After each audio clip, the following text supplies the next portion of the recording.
کہ اعلیٰ حضرت بریلوی پٹھان ہی سن جنہیں پوری دنیا نہ ٹکر لئی سی۔ اعلیٰ حضرت بریلوی کو خرید کوئی نہیں سکا، امام احمد رضا جیسا کوئی بابا لاؤ۔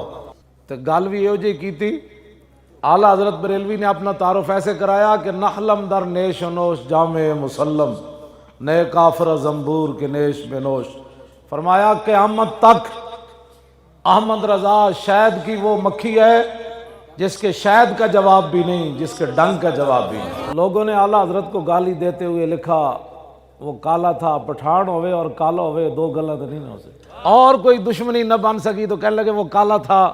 میں کہا جی ہوئے کندھاری پٹھان تے کالا کیوں ہو سکنا۔ تو آپ حضرات حضور سے پیار پہلے بھی بڑا کرتے ہیں، لیکن جب اعلیٰ حضرت کی بات ہے آپ یہ ایسے نہ اچھل کر 10 فٹ بھی جمپ لگائیں نا پوری دنیا میں کہ احمد رضا ہمارے اندر کا ایک آدمی تھا، پٹھان تھا۔ تو پٹھانوں کے لیے قیامت تک یہ فخر والی بات ہے، ہاں امام احمد رضا آپ کے اندر ہے، یہ کوئی معمولی بات نہیں ہے۔ میں اس پر بات کرنا نہیں چاہتا۔